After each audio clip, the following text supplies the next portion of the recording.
Jadi, Ya, Yong. saya saya ingat sekali waktu, ini bicara tentang soet ya, Oke. soet. Saya dengar sekali waktu Anda mengundang soet untuk memberikan apa gitu, ngisi acara di USU ya. USU. Ya, saya nggak ingat itu, tapi kalau misal itu terjadi pun, Iya, alasannya sangat jelas. iya. Dia tuh menjadi contoh dari tradisi lisan yang ada di Indonesia. Untuk Oh, karena sehingga saya ketika dia ke Medan, Anda mengundang dia ke dalam satu forum. Ketika itu Anda menjadi dosen musik, ya, di USU. Ya, pada waktu saya ketua jurusan waktu itu. Ketua jurusan musik, Ya, etnomusikologi etnomusik di Medan, di USU Medan. di USU Medan. Nah, kemudian Anda tadi menjelaskan Toet sebagai contoh, Sebagai narasumber sumber yang autentik, yang bisa mendemonstrasikan musik vokal. musik vokal, dan dia kebetulan dari Gayo ya. Iya, benar dari Gayo. Jadi kan orang bertanya-tanya nih, di kampung Toet itu dianggap antara petik gila, antara petik. Maksudnya mengapa gila? Mungkin ya, Toet ini kan punya grup di Dong, Iya. namanya Sinar Pagi. Biasanya orang berdong, dia sebagai C di tengah. Iya. Yang lain melingkar, beliau mengikuti dia.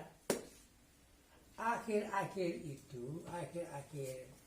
dia nggak lagi dalam grup itu, dia keluar. Siapa yang undang? Maksudnya enggak secara organisasi tidak lagi di grup itu dia. Enggak. Atau pertunjukannya tidak di situ lagi. Tidak. Pertunjukannya ketika orang undang dia jalan sendiri. Oh, gitu. Misalnya saya datang, Pak Said, boleh nggak main tempat saya? Boleh. Datang sendiri dia. Oh, jadi freelance ya. Keren, kan nggak pakai grup. Karena memang diundang pun bukan acara resmi, perkawinan, pesta apa, bukan. Ah, Dia hanya ingin orang tahu dia lagu apa gitu. Misalnya, saya tolong dong nyanyikan lagu Nyanya misalnya, atau Redines. Dan itu di mana saja. dimainkan. Ketemu di warung kopi, ketemu di sebuah rumah begini, nggak resmi. Karena itu dia diundang ke berbagai tempat. Ah, iya. Nah itu yang saya maksud tadi, antara terpetik orang katakan Dia gila. Nah, dalam hal ini mungkin Anda bisa menafsirkan bagaimana kedudukan Toet saat itu. Artinya Toet sebagai seniman sudah bisa membentuk konsensus di kalangan audiens dia, konsensus tentang seni yang dinyanyikannya, Ya, sehingga dia bisa main di mana-mana. ya, Konsensus itu adalah konsep yang bisa diterima oleh mereka yang mengiringinya. ya, ya, Jadi dia jadi sama seperti kayak penyanyi-penyanyi pop biasa di sini. ya, Ya kan, penyanyi pop datang ke Gayo, ya, ada pemain keyboard situ deh, oke. ya, ya, ya, Dia nyanyikan lagu X, Ya. diiringi keyboard. betul, betul. Jadi ini masyarakat yang jadi yang mengiringi dia itu seperti keyboard itu. Ya, Dia yang membentuk itu. ya, ya, ya, Nah, konsepnya sudah dikenal, cara dia menyanyi sudah dikenal, syair-syairnya sudah dikenal, betul. dan bahkan orang yang di luar itu pun yang tidak punya urusan sama Ditong Ya. bisa nyanyi bareng. Betul, betul, betul. Itu kekuatan Toet, itu luar biasanya Toet. Ya,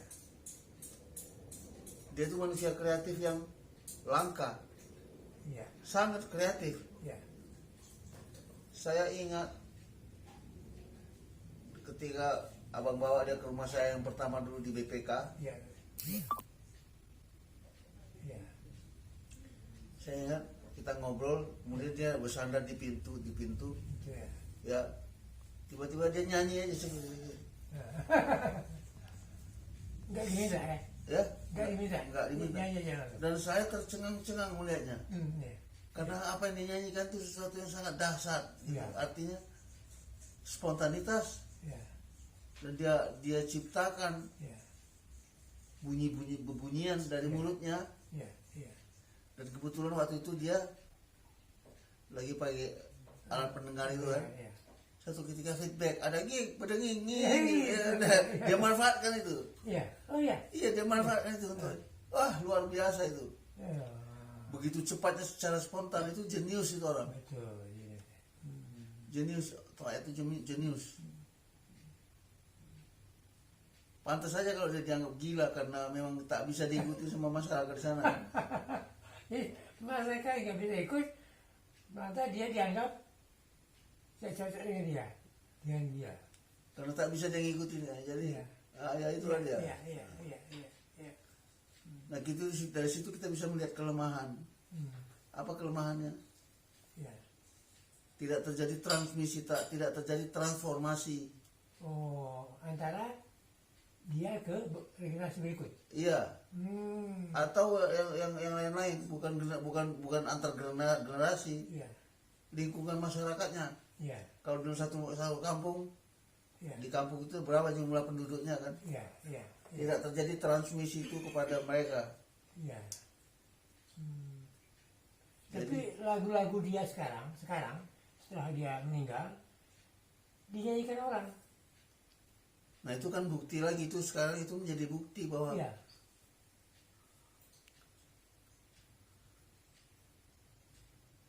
melalui proses yang panjang terjadi transmisi, Iya. tapi tidak dilakukan dengan sengaja.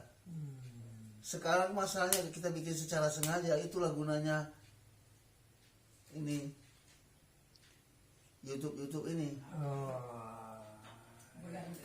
harus dimanfaatkan itu. Iya. Zaman itu dia kan dia dari mulut ke mulut aja, Betul. berdasarkan pendengaran. Iya. Jadi kalau ada teori sosiologi musik Iya. yang diambil dari konsepnya Charles Darwin, Iya. dia bilang seniman-seniman tradisional di dunia ini mereka hebat karena apa? Tapi mereka hidup dengan pendekatan apa yang disebut survival of the fittest. Survival Of the fittest, apa itu? yaitu orang-orang yang bisa hidup bertahan karena memang dia bibit unggul. Dia bisa bertahan karena dia bibit unggul. Nah, Berarti kalau bukan bibit unggul, mati dia nggak survive dia. ya. Makanya disebut survival of the fittest. Iya. Darwin kan kayak gitu. Binatang-binatang itu kalau nggak unggul dia mati dimakan karena alam. Itu yang terjadi. Nah zaman sekarang itu nggak boleh terjadi, Bang. Iya. Makanya saya selalu pancing-pancing itu untuk Iya.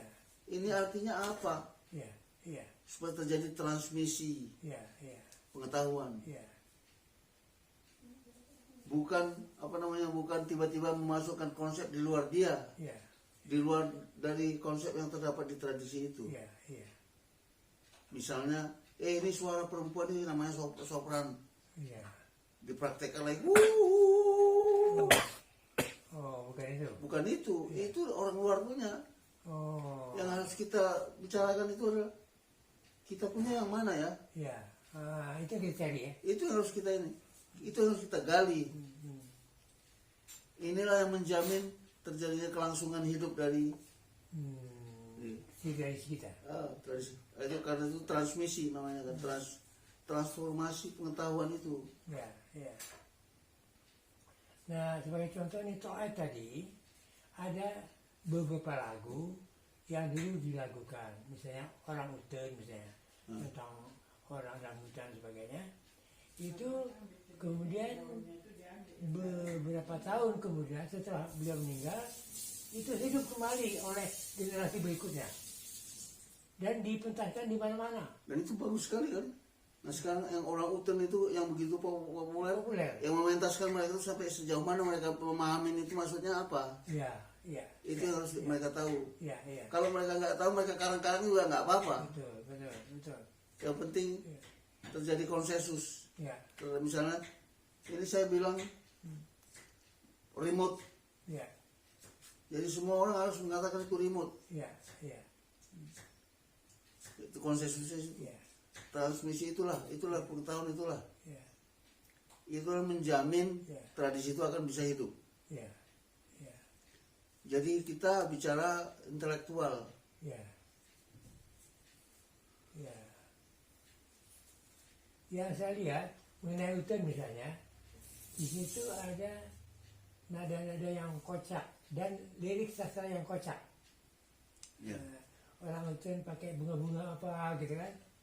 Nah itu kan ada kocak. Nah rasa kocak ini mungkin dengan irama yang memang kocak juga, itu membuat orang tahu senang. Nah pertanyaannya yang kocak itu namanya apa artinya kalau di sana? Apa istilahnya? Ya, Kalau bahasa Gayonya apa itu? ya, ya, ya. Misalnya lucu, ini lucu. Lucu apa gitu kan? Eh, Iya, iya. itu menjadi kategorisasi, dia bisa menjadi terminologi. Yang mau kita ciptakan itu adalah terminologi, Bang. Cari kata-kata ya asli untuk mereka ya. Kata-kata yang mereka pahamin. Iya, iya, iya. Iya. Kalau saya bilang, wah itu interlocking, saya bilang bahasa Inggris. Apa mah interlocking ini nggak ngerti orang. Itu ya, ya. Jadi harus bahasa setempat. Aslinya, Asli ya. bahasa Gayonya apa itu?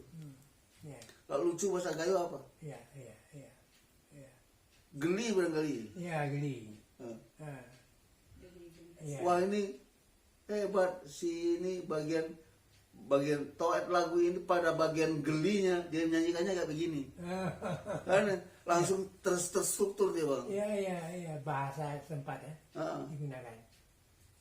ada bagian ini, ada bagian gelinya. Iya. Iya. Sebuku apa misalnya ada bagian yang nangis-nangisnya ada nggak? Iya, merasa.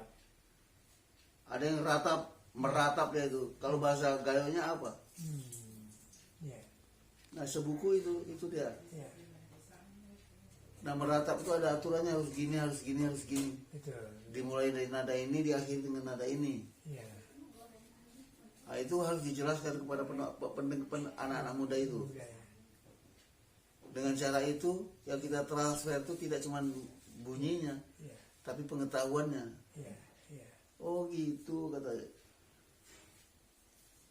Kemudian ada satu kata tentang toet dari Rendra. Dia kasih komentar tentang Rendra, tentang toet. Toet adalah penjaga gawang terakhir seni tradisi Indonesia. Toet penjaga gawang seni tradisi Indonesia terakhir. Kira-kira begitu kalimat Rendra. Bagaimana pendapat Anda? Kalau saya itu kan opini dia. Oh, iya, apa Itu dia? kan bahasa kalau bahasa saya menyebut bahasa yang provokasi dengan pendekatan artistik lah, dengan pendekatan sastra. Iya, iya, iya, iya, iya. Iya. Nanti kita tanya ya di mana ini penjaganya, di mana yang dijaga.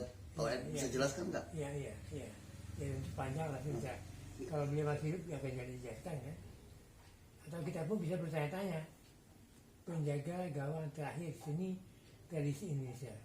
Nah kalau itu mau diterjemahkan apa yang dia lestarikan, Iya, apa yang dia gali? iya, iya, Kalau menurut saya iya, yang dia gali itu adalah bukan dari masyarakatnya, iya. dari dirinya sendiri, kemampuan dia, Kemampuan dia ya. dari kemampuan dia, Iya. kemudian dia komunikasikan tuh kepada masyarakatnya. Yang luas ya. Ternyata komunikatif. Iya, iya itu. Dia bikin sesuatu yang kayak begini, wah lucu orang itu ketawa, karena dia orang ketawa, dia terangsang lagi untuk Iya, bikinnya. begitu, iya. Seterusnya dan seterusnya. Iya. Itu dari dirinya. Iya, iya. Nah pertanyaannya dirinya itu siapa? Dirinya adalah produk dari masyarakatnya, Iya, itu. masyarakat adatnya, Iya, adat istiadat, agamanya. iya, iya. Itulah yang membentuk dia. Iya. Dari situlah muncul kreativitas itu. Iya. Iya. Luar biasa. Akhirnya tahun berapa itu Toet mendapat anugerah budaya dari pemerintah. Kita sudah coba keliling kemana-mana dan sudah kita kenalkan beliau dengan tokoh-tokoh budaya Indonesia. Renda sudah, Taufik sudah, Teguh Karya sudah, Rizali sudah, Arifin Sinar sudah, dan sebagainya.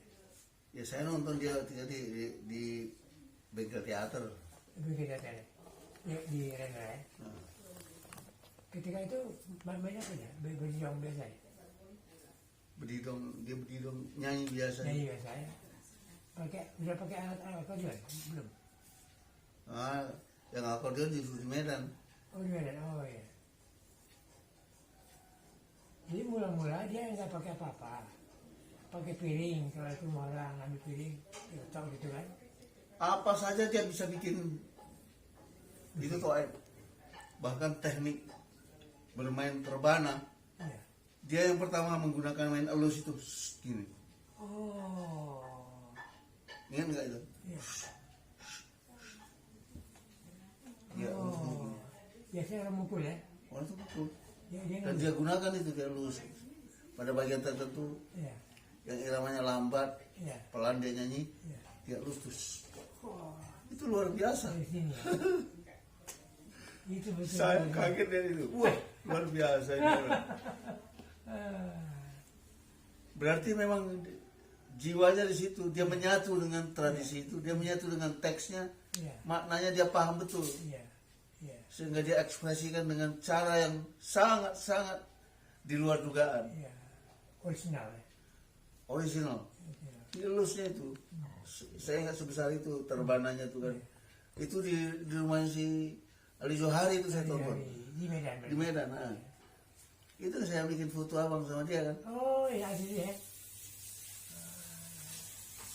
di lusnya barang tuh. Terus Toet luar biasa. Iya, iya, iya. Nah, para sahabat, barangkali pertemuan singkat dengan maestro musik Indonesia Rizali Segian akan bisa panjang tentang Toet. Tapi kali ini kita sudahi sampai di sini. Assalamualaikum warahmatullahi wabarakatuh. Waalaikumsalam warahmatullahi